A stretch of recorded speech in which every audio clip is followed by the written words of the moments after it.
TV पर जल्द आने वाला है नया रियलिटी शो जिसका नाम है स्वर्ण स्वर भारत। और बीती रात हुआ इसका लॉन्च, जहां पर की गई गणेश जी की आराधना और आरती, और शामिल हुए शो से जुड़े सभी कलाकार और मेंबर्स। वैसे इस खास मौके पर कैलाश खेर ने सुरों की महफिल सजा दी।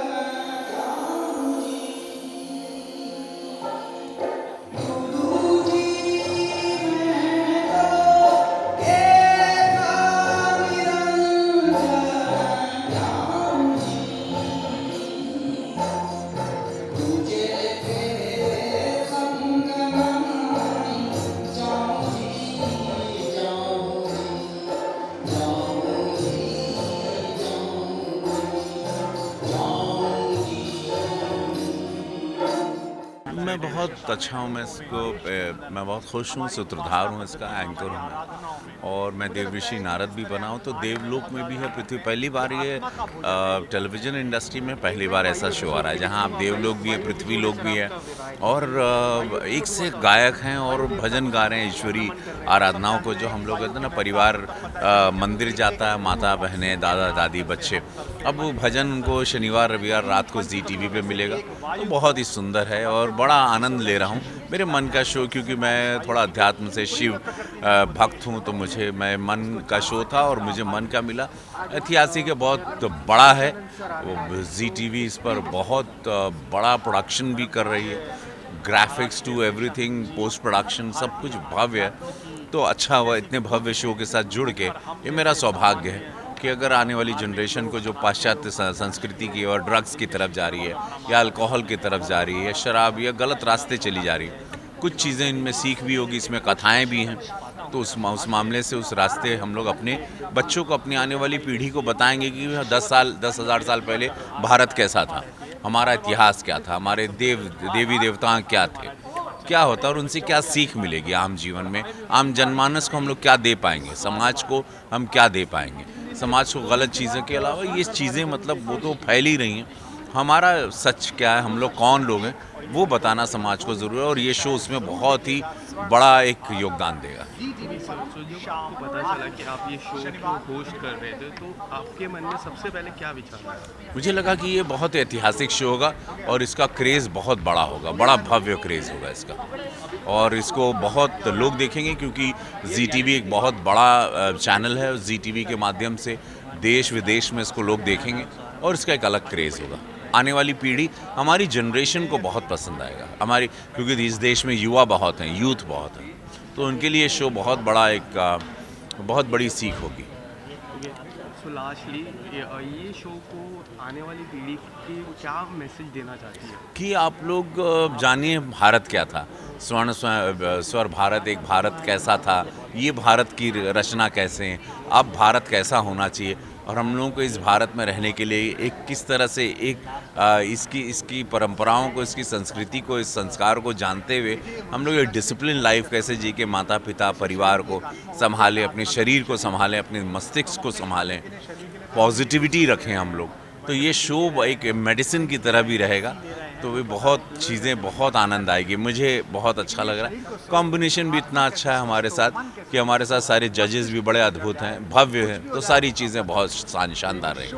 आप सब जानते हैं कि बम्बई की रियलिटी शो की दुनिया से मुझे पिछले 1 दशक से, 1.5 दशक से, 10-15 साल से बहुत सारे बुलावे आते रहे, और मुझे हर बार लगता था कि वो शो के फॉर्मेट जो है मनोरंजक हैं, अच्छे हैं, जनता में लोकप्रिय हैं, लेकिन जैसी मेरी इमेज है और जो मेरा मन है उसकी रुचि के अनुकूल नहीं है, तो मैंने विनम्रता से मना कर देता था। लेकिन ये जी मीडिया समूह ने, और विशेष रूप से हमारे मित्र और जो इस समय मुझे देख रहे हैं, श्री पुनीत गोयनका ने ये मेरे साथ विचार साझा किया, और उन्होंने कहा कि आज़ादी के 75 वर्ष हो रहे हैं और कोरोना काल है, हमारा मन है कि लोगों के मन को बड़ा करने के लिए, आत्मा को मजबूत करने के लिए, मस्तिष्क को दृढ़ करने के लिए, कि कैसे अंधेरे का मुकाबला करें, एक शो बने जिससे आध्यात्मिक, धार्मिक, राष्ट्रीय, है ना, आज़ादी के आंदोलन के गीत गाए जाएं, बीच में कुछ कथाएं सुनाई जाएं, कुछ वैज्ञानिकता सम्मिलित की जाए। इतनी सुंदर कंसेप्ट थी कि मैंने कहा कि मैं ज़रूर इसमें किसी भी भूमिका में आऊँगा, और आज मैं उसमें विश्वलोक के प्रतिनिधि के रूप में उन बच्चों के साथ बैठता हूँ। बहुत ही सुखद अनुभव है, और मैं आपसे वादा करता हूँ, आपके दर्शकों से वादा करता हूँ, शनिवार रविवार रात 8 बजे पूरे परिवार के साथ इस शो को देखिएगा। मेरा आपसे वादा है और ये दावा है कि जब ये ख़त्म होगा शो जैसे ही, आपके मन में थोड़ी और दृढ़ता, थोड़ी और स्फूर्ति, थोड़ा और बल, थोड़ा और आत्मविश्वास, थोड़ी और आशा आपके अंदर होगी, ये मेरा मानना है। सो हम आने वाली जनरेशन की भी बात करें तो आने वाले जनरेशन को ये शो क्या मैसेज देता है? हमारे बहुत सारे बच्चे ऐसे हैं जिन्हें ये पता नहीं है कि हम ये क्यों बांधते हैं। बहुत सारे बच्चे ऐसे हैं जिन्हें पता नहीं है कि हम तिलक क्यों लगाते हैं, उसके ऊपर अक्षत क्यों लगाते हैं। बहुत सारे बच्चों को ये पता नहीं है कि मानस की कथाओं में या भागवत की कथाओं में या महाभारत की कथाओं में क्या वैज्ञानिकता है। जैसे अगर वेद को हैग्रीव खा गया था तो इसका मतलब क्या है कि सॉफ्टवेयर हैक हो गया था, वो कैसे वापस लिया, इंटेलेक्चुअल प्रॉपर्टी को कैसे संभाला जाए और उसे पॉजिटिविटी में लगाया जाए। तो डार्क वेब से जूझती हुई दुनिया के सामने एक नई साइंटिफिक व्याख्या मैं इसमें कर रहा हूँ। उन कथाओं को ज़रूर सुने और यूथ उसे ज़रूर सुनेगा, क्योंकि मुझे लगातार अपने अपने राम के माध्यम से और अन्य माध्यम से युवा लोग प्रेम करते हैं। मैं आशा करता हूँ कि इस बार भी उनका प्रेम मिलेगा। जी, हम बहुत ज़्यादा उत्तेजित हैं, उद्वेलित हैं, तरंगित हैं, उमंगित हैं, और इसलिए हैं कि भारत में तो नहीं परंतु विश्व में भी कभी ऐसा शो बना नहीं। देखिए, आध्यात्म और संगीत एक साथ आए। जब हम शुरू हो रहे थे अपने जीवन में संगीत में, तो हम क्योंकि आश्रम में पले बड़े हैं, गुरुकुल से ही आए थे। मैं गंगा किनारे आरती से पहले गाता था, कुछ अलग स्वच्छंद चीज़ें गाता था। तो सब पूछते थे मुझसे, क्या गाते हो, कैसा गाते हो, तो मुझे पता भी नहीं होता था। क्यों? क्योंकि हमने विधिवत सीखा भी नहीं था। लेकिन जब इन इतने बड़े बड़े लोगों का गाना सुनते थे तब लगता था ये कैसी इंडस्ट्री होगी, ये कैसा भव्य दुनिया होगा संसार।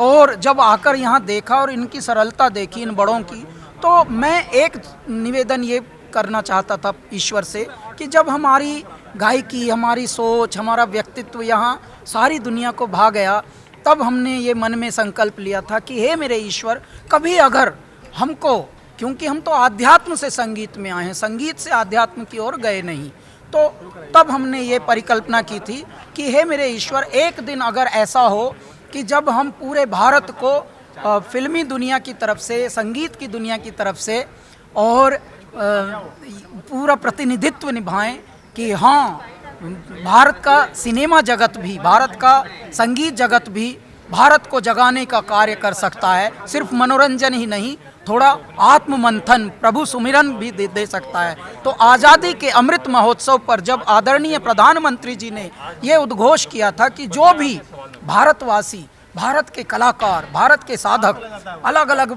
क्षेत्रों से भी हैं, वो अपने अपने क्षेत्र से ये उत्सव का भागीदार बने, तब हमने ये परिकल्पना की और आज ये संकल्पना मूर्त रूप ले रही है स्वर्ण स्वर भारत के रूप में। सर, आपने भारत को इतने अच्छे अच्छे गाने दिए, इतने विशाल गाने दिए, और मैं आपसे जानना चाहूँगा कि इस शो में आप जज रहे हो, तो आप कितने ज़्यादा एक्साइटेड हो इस शो को लेकर?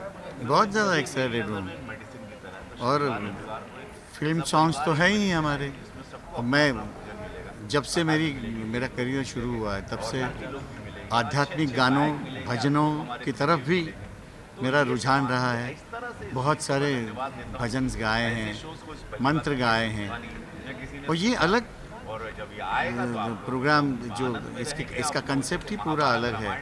और इसमें आध्यात्मिक गाने ही, भजन, सूफी, भक्ति पर गीत, तो ये, और इसमें बहुत जेन्युइनिटी होगी, कोई ड्रामेबाजी नहीं होगी, रोना धोना ये सब कुछ नहीं होगा, प्योरली गाने का प्रोग्राम होगा। और आज के इस पेंडेमिक के समय में लोग वैसे भी भगवान की तरफ बहुत ज़्यादा मुड़ गए हैं, तो जिसकी वजह से ये प्रोग्राम अलग सा है और लोग इसको बहुत पसंद करेंगे। जहाँ जहाँ पे भी हमारे सुनने वाले लोग हैं, यहाँ पे भारत में, भारत के बाहर, तो सब लोगों के लिए ये प्रोग्राम एक अट्रैक्शन होगा। और मैं उम्मीद करता हूँ कि ये जैसे रामायण होती थी, महाभारत होता था टीवी पे, जब पूरे रोड्स खाली हो जाते थे, तो वही अवस्था आने वाली है इस प्रोग्राम की तहत। आने वाली जनरेशन इस प्रोग्राम को लेके क्या संदेश देना चाहता है? हम आने वाली जनरेशन की हम बात करें तो इस प्रोग्राम, देखिए, आने वाली जनरेशन भी भारत में ही है ना जी, भारत के ही बालक हैं, भारत के ही युवा हैं। ये तो हम ही लोगों ने अपने युवाओं को उस तरह से ज़्यादा एक्साइटेड कर दिया है कि वो पश्चिमीकरण की तरफ भाग रहे हैं। उनको यंत्रों से खेलना अच्छा लग रहा है, बड़ी बड़ी जो इंटरनेशनल चीज़ें हो रही हैं वो उसकी तरफ ज़्यादा आकर्षित होते हैं। लेकिन इंटरनेशनल भी कोई भी चीज़ तभी आकर्षित होगी जब आपका नेशनल ठीक हो, क्योंकि अगर आपके घर में ही सुख ना हो, सुविधा ना हो, तो आप विदेश की तरफ क्या लखाएंगे। तो अब तो विदेश हमारे भारत की ओर लखा रहे हैं। आप हैरान हो जाएंगे कि इस द्रोह काल में मेरा भारत क्या मिरेकुलस जंप मारा प्रगति का, कि एक बार हमारे पास पीपीई किट बनाने भर के लिए साधन भी नहीं थे और रास्ता भी नहीं था, आइडिया भी नहीं था। विद इन फ्यू मंथ्स हम लोगों ने क्या जंप मारा, हमारी सरकार ने, भारत सरकार ने और राज्य सरकारों ने, कि अब पीपीई किट, दवाई, हमारी वैक्सीन हमारी इतने बन गई कि मेरे दाता ने लगभग दूसरे देशों को अनुदान दे रहे हैं। एक्सपोर्ट तो कर रहे हैं साहब, अनुदान में भी दे रहे हैं। भारत उस रूप में, देखिए ये हमारे बड़ों ने एक बात कही थी, हम लाए हैं तूफान से कश्ती निकाल के, इस देश को रखना मेरे बच्चों संभाल के। इतना भरोसा था उनको कि भैया ये काम कर लेना तुम। तो आज के बच्चों पे भी तो भरोसा है ना, तो बस ये भरोसा ही जगा रहे हैं।